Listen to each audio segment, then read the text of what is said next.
Mayam, welcome back to my channel. Langen Movie Life da mayam bu hangba magda taram no churi. Mayam nungairam gini na khale ngasi se matam kui rabaki. I have been thinking to bring this topic I think since 2 months ago. So ngasi ay opportunity phage na khale aduga topic se yamna interesting oiba topic oiba dune mostly whoever belongs from no Manipur northeast hairage whoever belonging from Manipur YouTuber ga oiba singi da oidune ayam khangbagi hepa sabagi sunate ay sum research tawr matuna de ko sum khamjaba khara tu mayamda share tawjage na tawbane atai karimda nate dudi haibidi YouTuber ga ise ay sum yenga ba matamda blog semi bazingje mogi to phajai phajadi haibida ba main reason je akoi ki Manipur gi haibidi views se yam dri haibidi million da kumba sugumba yautrishiki maramze men one the language barrier sisina maram oibagi male na khalle aduna ena sum thijala kanda su hai ko haji akoi ki the khangna se mainly Hindi English ne hena khange ko mina haji Hindi sina kaino akoi ki national language oire duga English sina international language oire ko aduna si anishina we should make people who can understand aduna sugumba da haibidi even akoina haiba haidraju caption da gumba hapaga dini to ta haidi moiti attraction center of attraction pibudo adu oigani na khalle ba topic se adu ki maram da haiga da wi ni ko ayam khangbagi na te du shu khangba khara do sum aya du ki share to ni haibidi I had to say la laga sumina kamen bira was Eigi ju sem doctor to neba ado ai isada hadi isaina hai jina sumne haraga mina isem tor ka matamda ego hurt taw bagi to adu ki kaino feel do I want to lai no habidi I newly I so beginning name ko iso this is my beginning stage so I should not get feel any guilty feeling towards other and the main reason why I'm aina ngasi kaino tawrise topic se mi sigi maram se mi kharana budi taningam da basu yai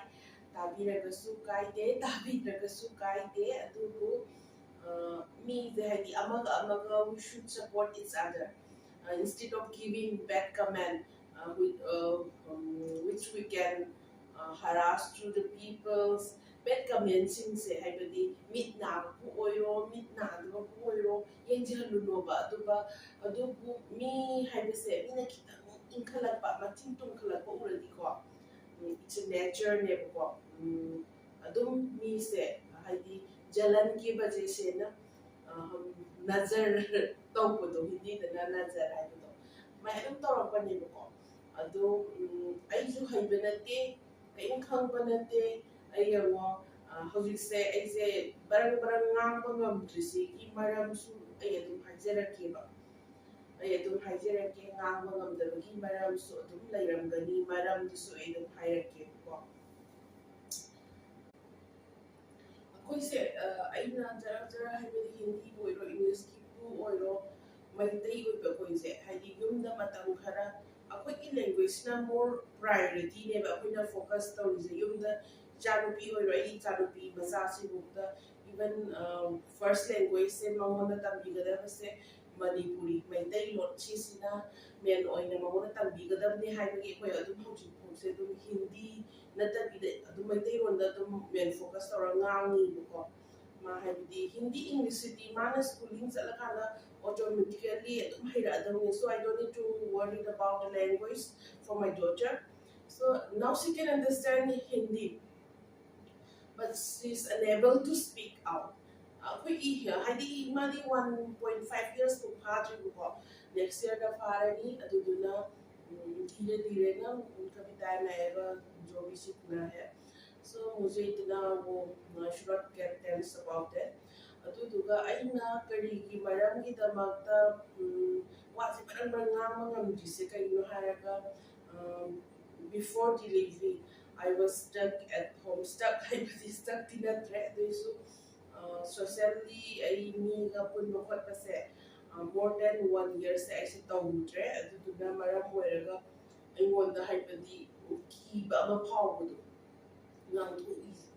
ki se kai no thang je koi kang na dum thamadi walhin ka do adu mai dai se tau ri mo koi ki sin se ina ngang do pronunciation se la lam gadra anxiety shulai ko adu ba due to lots of fear I'm unable to speak out in front of other and I feel distressed myself and sometimes I feel inferior inferior isai thanda phawjabado adumaya tawebako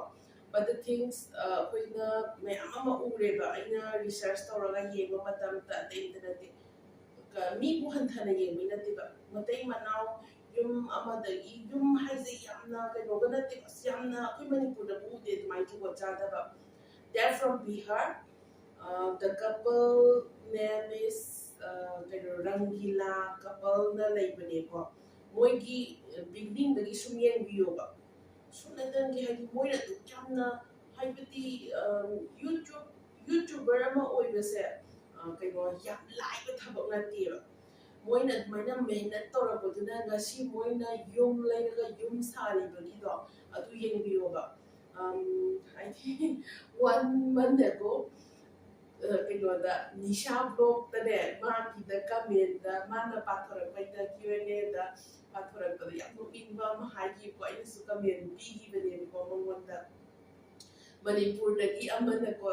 kai ko ki sa thak pada ten ko da thak pagi mongonda tis to bi budo ko adu du ki comment da sta bu ten ko da thak pro kap da thak na bani ko pani hai gi adu mai na to mi du gi ai ming tu de khangre mana mai pare e ko ada ini yam nokning bado nokning sina gari maram ki haraga akhoi Meitei haibase ego leiba koi Meitei se hadi mi amna kano to ro matamda ma se promote to sano ani motivate to bi khat do do fog deba ai oiro ai nupa oiro ma even ai nupa bu tai wonda motivate to bi de ko ai na to bi base ado ai nuai to fog de kai yo ni akoi I da yawbra bani basidi ida already yawbani ko aduna ai magonda warauti amada su warauti do hausi se kamai to ni habita ni ama kaino to bada hausi rangila blog haido aduna tara me am zoi harake ko moi gi building we go moi nungai leba YouTube dagi lakho moi na kama to raga moi hausi se yum laidara adagi moi hana yum du su utpaneba yengbiyo ba mayam da sanaga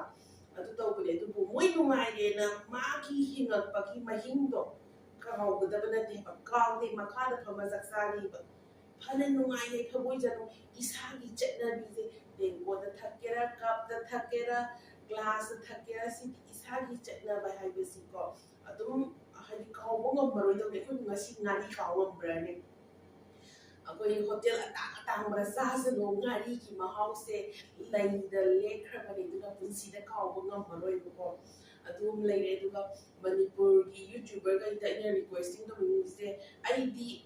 kai khangba na te ba tu na Manipur ki YouTuber da ki yum da lai ni ba mai amasu asai se YouTube hanga paisa ta ni ko ni ha ba khan ki am sile ba ni ba tu bu main thing YouTuber ma ora ko matam da paisa ki hana khan no ha ba paisa hana khan no nang ki jor se mehnat lagana parega nang struggling ko adu to ra ba matung da phau ba tu ni ba tu ga akoi di tu view se brain gumba kon gumba tu gumba to ra ga tu ti ta to ra ga lai se kai ki no ha ga koi ki language se Meitei ron adum ngang manina atopa country dagi or atopa state dagi na koi ki kaino se yening ba do adu phau de ba adu ga if caption gumba ha ba ga di ko views se million da to ra ga Manipur da lai ba YouTuber mayamsi su hai ba di ni na to ba du mai na ai adu lai ba ngamme hai di YouTube na maram wa ra ga I have achieved lots of goal kan adu gumba achievement mayam ang to ulak pa ya ba adu ga koi Manipuri YouTuber ga se koi se koi ai su si YouTube halam hang na I blogger tita local gi ni koi to zai speed so time pass ki to zira ba ne ꯍꯥꯎꯔꯒꯗꯤ ꯃꯌꯥꯝꯒꯤ ꯁꯦꯕꯥꯗꯒꯤꯅꯦ ꯃꯌꯥꯝꯒꯤ ꯁꯞꯄꯣꯔꯠꯇꯩꯅꯦꯅ ꯑꯩ ꯈꯟꯖꯒꯦ ꯑꯣꯏꯁꯨ ꯑꯣꯏꯖꯒꯦ ꯃꯌꯥꯝꯁꯨ support ꯇꯧꯕꯤꯌꯣ ꯑꯩ ꯀꯔꯤꯝ ꯈꯪꯕ ꯅꯠꯇꯦ ꯃꯊꯪ ꯍꯥꯏꯗꯤ ꯁꯨꯝ ꯂꯥꯛꯀꯗꯣꯏꯅꯦꯕꯀꯣ ꯑꯗꯨ ꯉꯁꯤꯒꯤ ꯃꯦꯟ ꯀꯟꯇꯦꯟꯁꯤ ꯌꯨꯇ꯭ꯌꯨꯕꯔꯈꯩꯗ ꯔꯤꯀ꯭ꯋꯦꯁ ꯇꯧꯕ ꯕ꯭ꯂꯣꯛ ꯑꯣꯏꯗꯣꯏꯅꯦꯕꯀꯣ ꯑꯗꯨꯅ ꯉꯁꯤꯁꯦ ꯑꯩꯅ ꯍꯥꯏꯖꯅꯤꯡꯉꯤꯁꯦ ꯌꯨꯇ꯭ꯌꯨꯕ ꯁꯦꯝꯕ ꯍꯩꯇ꯭ꯔꯤꯕ ꯃꯌꯥꯝꯁꯤꯡꯒꯤ ꯀꯃꯥꯏꯅ ꯑꯦꯀꯥꯎꯟꯁꯤ ꯀꯃꯥꯏꯅ ꯍꯥꯡꯒꯅꯤ ꯈꯣꯠꯀꯅꯤꯅ ꯍꯥꯏꯔꯤꯕ ꯃꯌꯥꯝꯁꯨ ꯌꯥꯎꯔꯝꯅꯤ ꯑꯩꯅ ꯈꯪꯗꯕꯒꯤ ꯊꯤꯖꯤꯜꯂꯨꯗꯕꯒꯤ ꯑꯣꯏꯔꯝꯕꯁꯨ ꯌꯥꯏꯕꯀꯣ ꯑꯗꯨꯗꯨꯅ ꯃꯣꯏꯒꯤ ꯀꯃꯥꯏꯅ ꯍꯥꯡꯒꯅꯤ ꯀꯃꯥꯏꯅ ꯃꯣꯅꯤꯇꯥꯏꯖ ꯇꯧꯔꯛꯀꯅꯤ ꯀꯃꯥꯏꯅ ꯀꯟꯇꯦꯟ ꯀ꯭ꯔꯤꯌꯦꯠ ꯇꯧꯔꯛꯀꯅꯤ ꯑꯗꯒꯤ ꯊꯝꯅꯦꯜ ꯀꯃꯥꯏꯅ ꯍꯥꯞꯀꯅꯤ ꯚꯤꯗꯤꯑꯣ एडिट ꯀꯗꯥꯏꯗ ꯇꯧꯒꯅꯤ ꯑꯗꯒꯤ ꯑꯦꯞꯁ ꯀꯔꯝꯕꯗꯅ ꯚꯤꯗꯤꯑꯣ ꯀꯩꯅꯣꯁꯦ ꯐꯖꯩ ꯈꯣꯠꯂꯤ ꯍꯥꯏꯕꯁꯦ ꯁꯤꯒꯨꯝꯕꯁꯦ ꯑꯩꯗꯤ ꯃꯇꯝ ꯍꯩꯖꯗꯦ ꯑꯩꯅ ꯇꯧꯖꯔꯤꯁꯦ ꯐꯣꯟ ꯃꯆꯥ ꯑꯃꯗꯅꯦ ꯏꯆꯥ ꯇꯨꯝꯃꯤꯉꯩꯗ ꯕ꯭ꯂꯣꯛ ꯁꯦꯝꯕꯒꯤ ꯋꯥꯅꯤ ꯑꯗꯨꯅ ꯑꯍꯩꯕ ꯌꯨꯇ꯭ꯌꯨꯕꯔꯈꯩꯁꯦ ꯃꯅꯤꯄꯨꯔꯒꯤ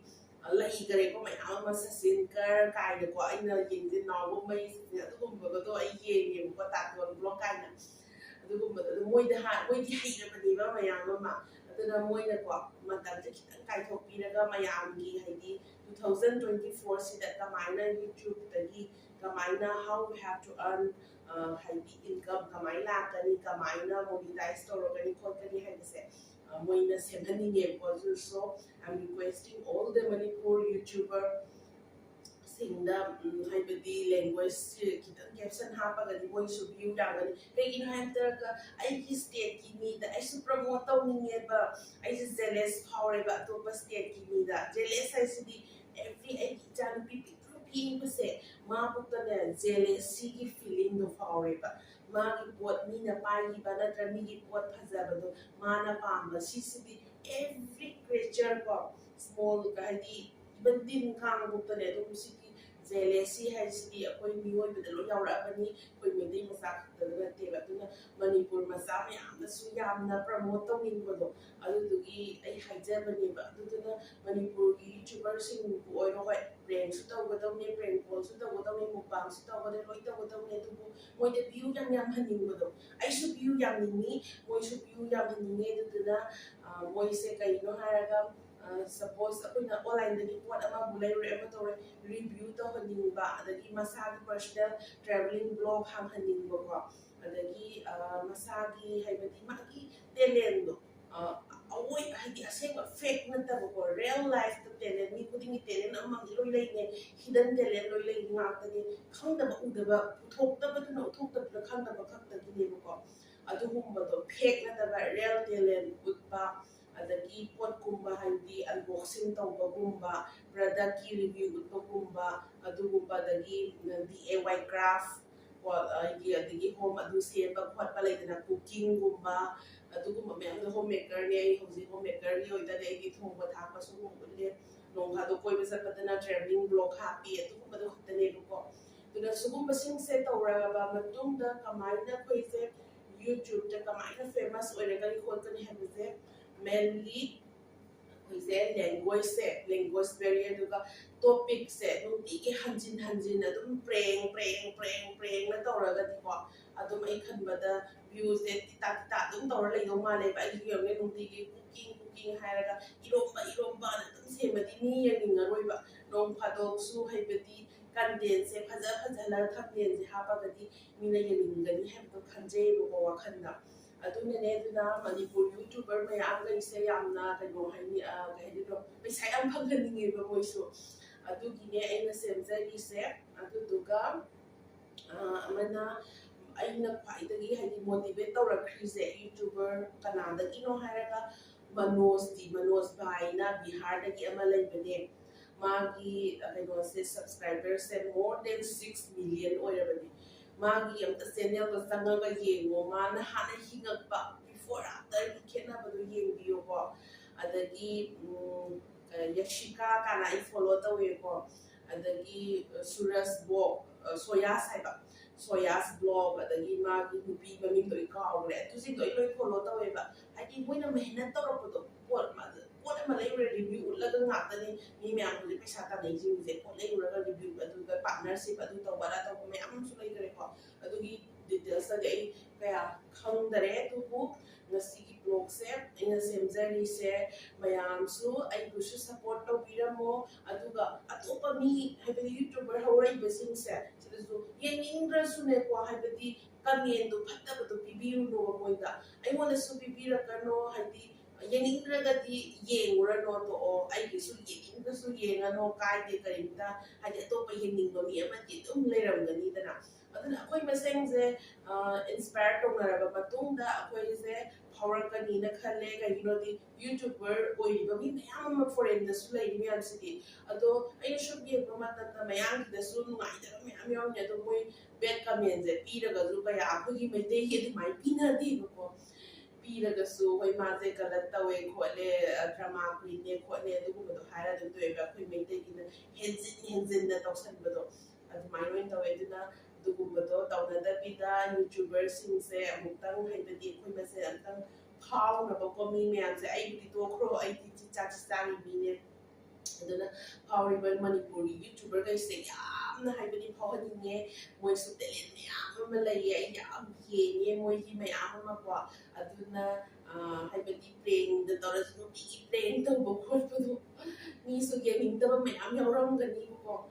यावसि यावरि नेबदुम नुति हंजन हंजन तौबुदी कानारोइना सही मनुंगा निरा कोना का तौराबदि मीसु गेनिंगमगनिना अदो केसु काइदे को तुम येंगिंगमसु यावरि आइसु दुम येंगिनी आइसु पक्ता मा यावरमगनि अदुबु कंटेंट से फजना रिपीटेड कंटेंट ओइदबिदा फजबा तौरागदि even non Manipuri foreigner or other country that like or when the su yenganina thazaye aduna mathang da su ai yam haibaga sara ai haibagi natte mathang su faza ba hai atopa topic me amborke aina khamba haiboi tadi ko yam khanga boi tadi YouTube se kamai hangani khorkani what do we have to focus ka ko minor we haira ko yai ba du ai haitri ba haitri banina ai kita ai khangja ba kita knowledge to mayamda share tawjabane aduna asigidi matang sida swai sida loishinjerage mathangi blog da su nungai ba amu porake aduga aigidi haidi icha se bi ibanina yamna teno to budu ngamde dani mayam matang sida loishinjerage thank you bye kurumjeri